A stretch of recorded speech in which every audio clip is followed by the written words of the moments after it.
नवंबर को झारखंड विधानसभा में 1932 खतियान आधारित और आरक्षण विधेयक पारित कराने के बाद सूबे में एक बार फिर से सियासत तेज हो गई है।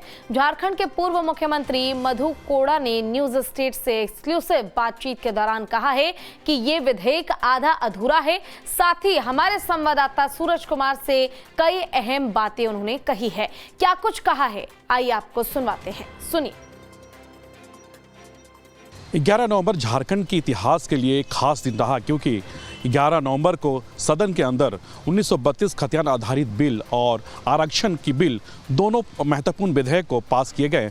और ये 3 साल की हेमंत सोरेन की सरकार किस तरह से चल रही है और क्या कुछ होना चाहिए, इन तमाम विषयों पर बातचीत करने के लिए हमारे साथ है झारखंड के पूर्व मुख्यमंत्री मधु कोड़ा जी से हम सवाल करेंगे कि आखिरकार ये 3 साल का कार्यकाल हेमंत सोरेन का वो किस तरह से देख रहे हैं, और ये आरक्षण बिल और इसके अलावा हम बात करें 1932 का खतियान, इस मामलों को लेकर उनकी क्या राय है।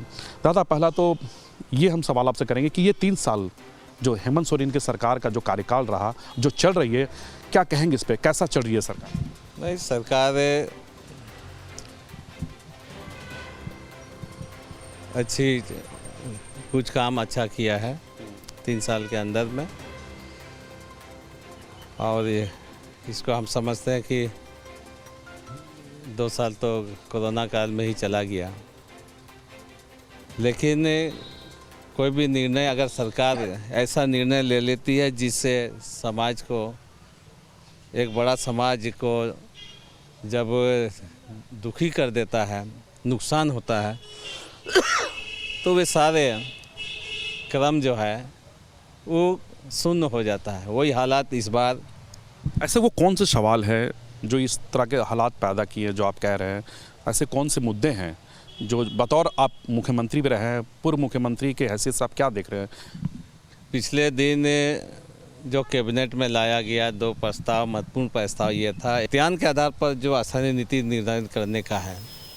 तो बहुत कोई बोला कि भाई मधु कोड़ा आसनेतर का विरोध कर रहा है, 32 का खतियान का विरोध कर रहा है। मैं 1932 का खतियान का विरोध नहीं कर रहा है।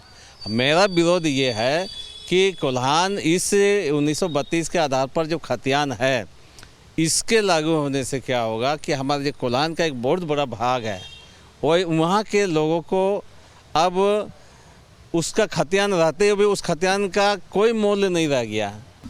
बिल्कुल, ये झारखंड के पूर्व मुख्यमंत्री मधु कोड़ा थे। आपने देखा कि किस तरह से जो 2 विधेयक झारखंड विधानसभा में पारित किए गए हैं, तो इनका ये कहना कि जो 1932 है, कोल्हान के जनता को इसका बेनिफिट नहीं मिलेगा, क्योंकि कोल्हान की जनता से कहीं ना कहीं ये सरकार छल की है। और मधु कोड़ा ने यह भी कहा कि आने वाले दिनों में इन मामलों को लेकर वो सड़क से लेकर सदन तक आंदोलन करेंगे। अपने सहयोगी सुशील के साथ सूरज, न्यूज़ स्टेट, रांची।